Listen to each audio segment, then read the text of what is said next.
Hello दोस्तों, स्वागत है आपका हमारे यूट्यूब चैनल पे। तो दोस्तों, आज की इस वीडियो में हम बात करेंगे बैकाल ओएस की एक और अपडेट के बारे में जो कि आ चुकी है हमारी डिवाइस Xiaomi Poco F1 के लिए। तो दोस्तों, मैंने अपनी डिवाइस में कर लिया है बैकाल ओएस की लेटेस्ट बिल्ड को फ्लैश, और आज की इस वीडियो में मैं आपको बताऊंगा कि आखिर हमें इस अपडेट में क्या क्या चीज़ें देखने को मिल जाती हैं। तो वीडियो शुरू करने से पहले मैं कहना चाहूँगा कि अगर आप अभी तक चैनल पे नए हैं और चैनल को नहीं किया है सब्सक्राइब, तो चैनल को सब्सक्राइब कर दीजिए और बेल आइकन को भी प्रेस कर दीजिए। और अगर आपको ये वीडियो पसंद आए तो वीडियो को लाइक और शेयर भी करना ना भूलें। तो बिना टाइम वेस्ट किए चलिए शुरू करते हैं आज की वीडियो। तो दोस्तों, हम आ चुके हैं फ़ोन की होम स्क्रीन पे और मैं एक बार आपको दिखा देता हूँ यहाँ पे सेटिंग्स में इसका अबाउट फ़ोन।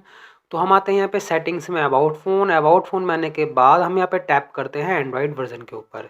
तो आप देख पा रहे होंगे स्क्रीन पे मैं यहाँ पे यूज़ कर रहा हूँ डिवाइस Xiaomi Poco F1, जिसमें मैंने रोम फ्लैश की हुई है बैकाल ओएस, और ये हमें बैकाल ओएस का वर्जन मिलता है 13.0 जो कि बेस्ड है एंड्रॉयड 13 के ऊपर।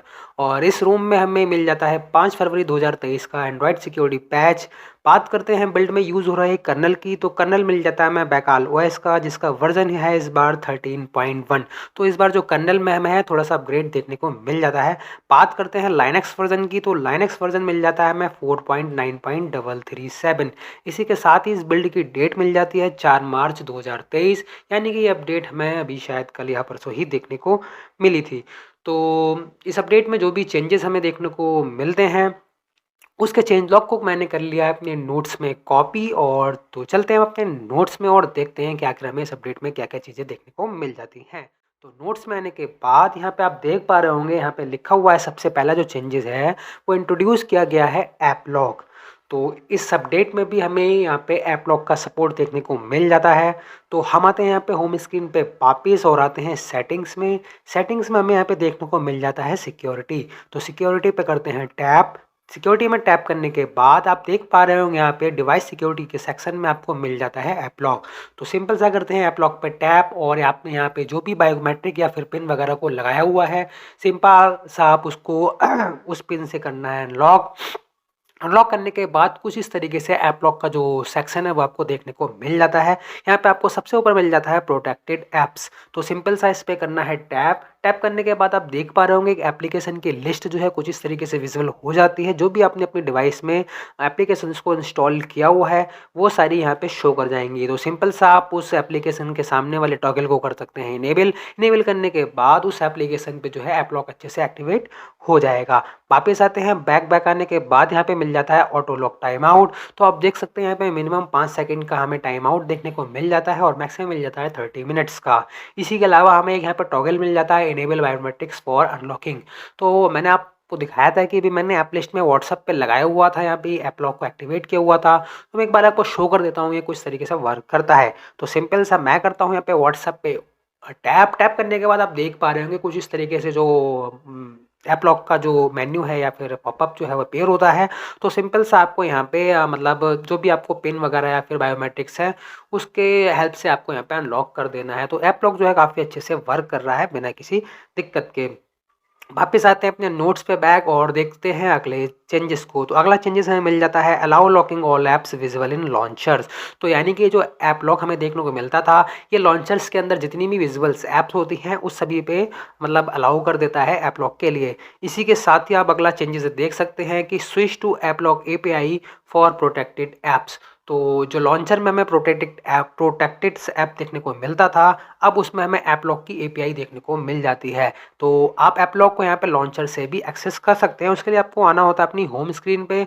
होम स्क्रीन पे आने के बाद आपको फ्री एरिया पे करना होता है tap and hold. Tap and hold करने के बाद आपको आना होता है होम सेटिंग्स में।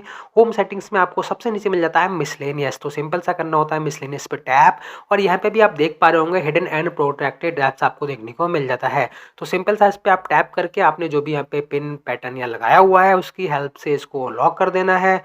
और कुछ इस तरीके से आपको लॉन्चर की जितनी भी एप्लीकेशंस होती हैं मतलब यहाँ की डिवाइस में अपने जिन भी एप्लीकेशन को इंस्टॉल किया हुआ है वो सभी यहाँ पे अपीयर हो जाती हैं। और उन एप्लीकेशंस के सामने आपको दो तरीके के आइकन देखने को मिल रहे होते हैं। आपको एक मिलता है लॉक का, दूसरा मिलता है आई वाला। तो अगर आप लॉक पे आइकन पे करते हैं टैप, तो उस पर्टिकुलर एप्लीकेशन पे जो ऐप लॉक है वो एक्टिवेट हो जाएगा। अगर आप आई बटन पे टैप करते हैं तो वो जो एप्लीकेशन है वो हिडन हो जाती है लॉन्चर से।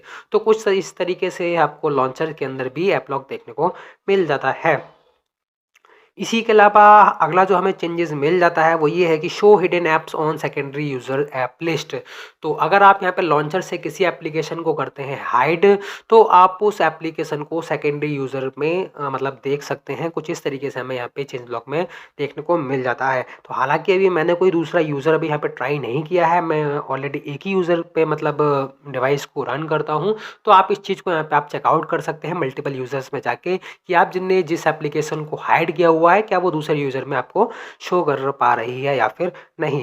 वापिस आते हैं अपने नोट्स पे और देखते हैं अगले चेंजेस को। तो अगला हमें चेंजेस मिल जाता है hidden app filter use in settings app. तो जो हिडन ऐप फिल्टर था वो सेटिंग्स ऐप में भी यूज़ होता है, उस चीज़ को यहाँ पे मेंशन किया गया है। अगला जो चेंजेस है वो ये है कि ऐड एसबीसी, यानी कि ये जो ब्लूटूथ का एक कोडेक होता है उसका भी यहाँ पे सपोर्ट ऐड कर दिया गया है। हालांकि इस कोडेक की जो लेटेंसी है थोड़ी ज़्यादा होती है, जिसकी वजह से गेमिंग वगैरह में शायद उतना अच्छा काम नहीं कर पाएगा। बात करते हैं अगले चेंजेस की। अगला चेंजेस मिल जाता है हमें स्टेटस बार से रिलेटेड, और यहाँ पे मेंशन है कि स्टेटस बार लोगो लाइनक्स और सीआरड्रॉइड। तो शायद यहाँ पे स्टेटस बार में लोगो में कुछ लाइनक्स वगैरह का लोगो जो है वो ऐड किया गया, जैसा कि आप देख पा रहे होंगे। यहाँ पे मैंने स्टेटस बार में लगाया हुआ है यहाँ पे एक लोगो जो कि है एवेंजर्स का। तो आप यहाँ पे शायद काफ़ी डिफरेंट लोगों को भी ऐड कर सकते हैं। उसके लिए आपको आना होता है यहाँ पे सेटिंग्स में आने के बाद आप आएंगे पे बैकऑल ओएस की सेटिंग्स में। यहाँ पे आपको मिल जाता है स्टेटस बार पर करते हैं टैप करने के बाद आपको यहाँ पे मिल जाता है लोगो। तो आपको यहाँ पे थोड़ा सा स्क्रॉल करना है, स्क्रॉल करने के बाद आपको मिल जाता है लोगो। तो लोगो के टॉगल को कर देना है सिंपल सा इनेबल करने के बाद आप इसकी पोजीशन को भी कस्टमाइज कर सकते हैं। तो बाय डिफॉल्ट हमें लेफ्ट में ही देखने को मिलता है और ये बेसिकली लेफ्ट में ही अच्छा लगता है। बाकी आपकी प्रेफरेंसेज, आप इसको कहाँ पे रखना चाहते हैं। इसके नीचे आपको मिल जाता है लोगो का स्टाइल्स, इसमें करते हैं आप टैप तो आपको यहाँ पे ढेर सारे लोगो देखने को मिल जाते हैं। तो आप यहीं पे देख पा रहे होंगे आपको लाइनक्स विंड का भी एक लोगो देखने को मिल जाता है, जो कि शायद इस अपडेट में मैं ऐड किया गया है। तो ये तो आपके ऊपर डिपेंड करता है कि आप लोगों को एक्टिव रखना चाहते हैं या फिर नहीं रखना चाहते हैं। तो सिंपल सा आप देख सकते हैं यहाँ पे एक लाइनक्स का जो है वो लोगो ऐड कर दिया गया है। वापिस आते हैं अपने नोट्स में और देखते हैं अगला चेंजेस। तो अगला जो चेंजेस हमें मिल जाता है वो है add interface specifier to USB. अब मुझे इसका यूज़ पता नहीं है, कि मेरे ख्याल से यहाँ पे शायद अपने डिवाइस में हम जो भी यूएसबी डिवाइस को कनेक्ट करते होंगे तो शायद उसका इंटरफेस वगैरह में कुछ चेंजेस देखने को मिल जाता है। तो फिलहाल अभी मैंने इसको टेस्ट नहीं किया हूँ और मुझे पता भी नहीं है कि इस तरीके से वर्क करता है। अगले चेंजेस की बात करते हैं। तो अगला चेंजेस हमें देखने को मिल जाता है integrated Google lens into screenshot UI. तो आप देख पा रहे होंगे यहाँ पे जो स्क्रीनशॉट की यूआई होती है उसमें इंटीग्रेटेड लेंस का सपोर्ट आपको देखने को मिल जाता है।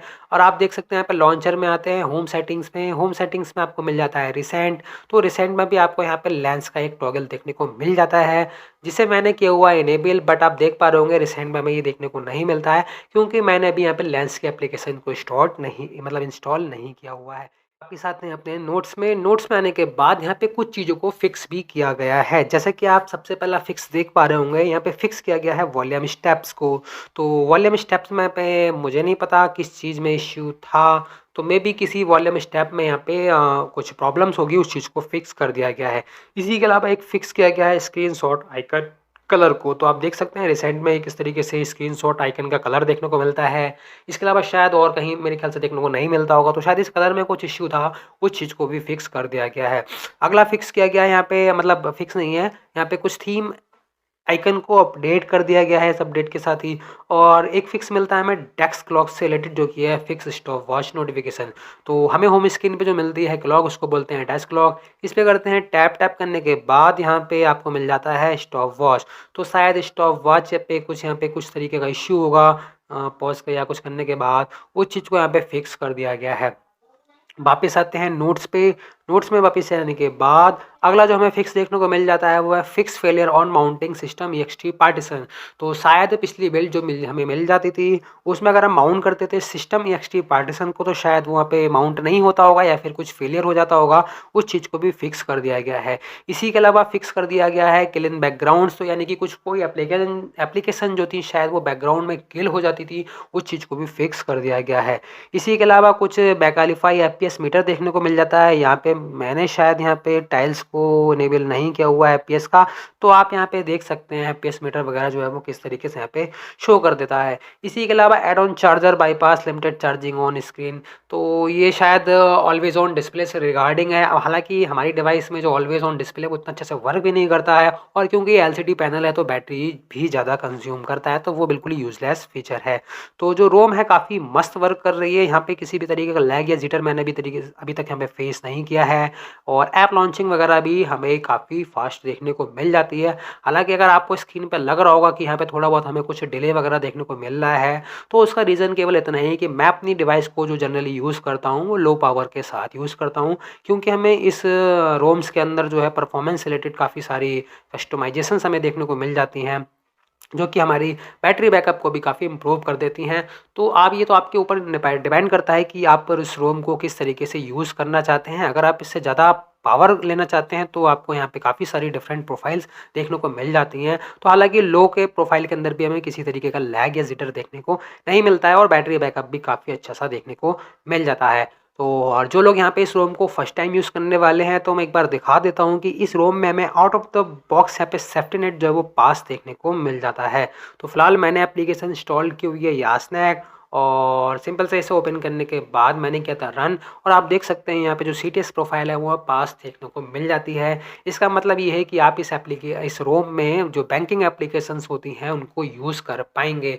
और अभी मैंने नेटिव वीडियो कॉल का यहाँ पे चेक नहीं किया है, बट जहाँ तक मुझे उम्मीद है, क्योंकि जो रोम का बेस है वो अभी भी हमें एंड्रॉइड देखने को मिलता है, तो इसमें भी नेटिव वीडियो कॉल जो है वो अच्छे से वर्क नहीं कर रही होगी। अच्छे से क्या मतलब, वर्क ही नहीं कर रही होगी।